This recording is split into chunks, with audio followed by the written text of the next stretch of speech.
Ukraine में चल रहा युद्ध एक बहुत बड़ी त्रासदी है। इसके कारण बहुत लोगों को तकलीफ हुई है और अपने घर छोड़ने पड़े हैं। इस संघर्ष ने पूरी दुनिया में हलचल मचा दी है। ग्लोबल सप्लाई चेन बाधित हुई है। फरवरी 2022 में रूस द्वारा यूक्रेन पर आक्रमण एक महत्वपूर्ण मोड़ था। इस युद्ध की मानवीय कीमत बहुत बड़ी है। लाखों लोग अपने घरों से विस्थापित हुए हैं। नरेंद्र मोदी विश्व पटल पर एक प्रमुख व्यक्ति के रूप में उभरे हैं। उन्होंने एक ऐसी विदेश नीति अपनाई है जो भारत के हितों को आगे बढ़ाना चाहती है। मोदी का दृष्टिकोण व्यावहारिकता और बहुपक्षवाद के प्रति प्रतिबद्धता को जोड़ता है। भारत का गुटनिरपेक्षता का एक लंबा इतिहास रहा है। यह परंपरागत रूप से प्रमुख शक्ति संघर्षों में पक्ष लेने से बचता रहा है। मोदी ने रूस और पश्चिम दोनों के साथ घनिष्ठ संबंध बनाए रखा है।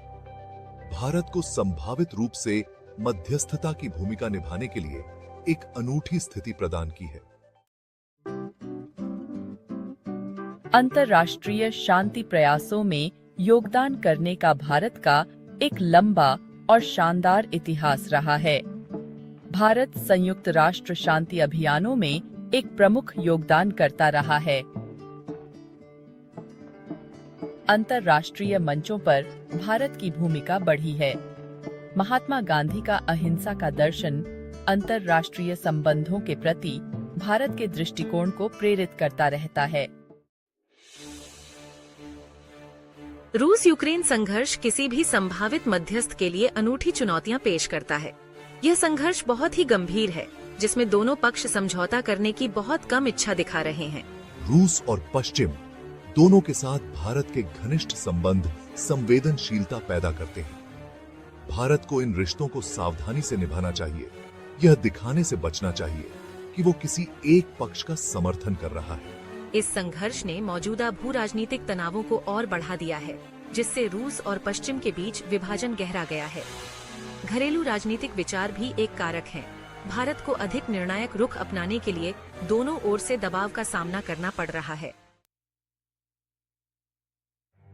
इन चुनौतियों के बावजूद भारत के लिए रूस यूक्रेन संघर्ष के शांतिपूर्ण समाधान की दिशा में रचनात्मक भूमिका निभाने के अवसर हैं।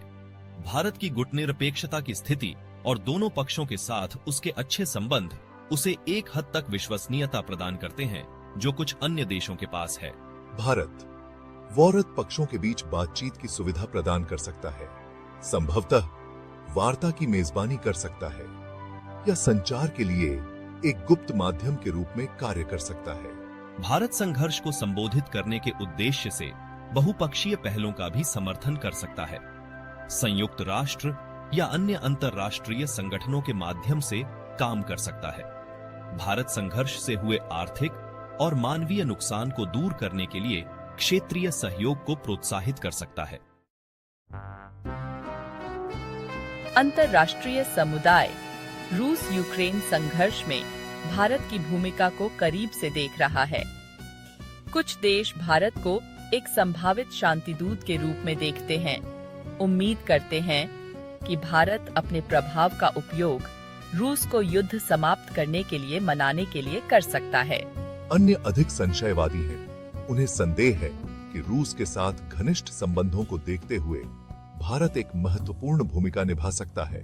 भारत के कार्यों की बारीकी से जांच की जा रही है। संयुक्त राष्ट्र में उसके मतदान रिकॉर्ड, रूस के साथ उसके आर्थिक संबंधों और संघर्ष पर उसके सार्वजनिक बयानों, सभी का बारीकी से विश्लेषण किया जा रहा है। अंततः भारत के प्रयासों की सफलता या विफलता संघर्ष के पक्षों की सद्भावनापूर्ण बातचीत में शामिल होने की इच्छा पर निर्भर करेगी।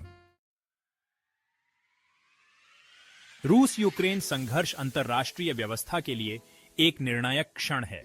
यह संप्रभुता, क्षेत्रीय अखंडता और विवादों के शांतिपूर्ण समाधान के सिद्धांतों को कायम रखने की अंतर्राष्ट्रीय समुदाय की प्रतिबद्धता की परीक्षा है।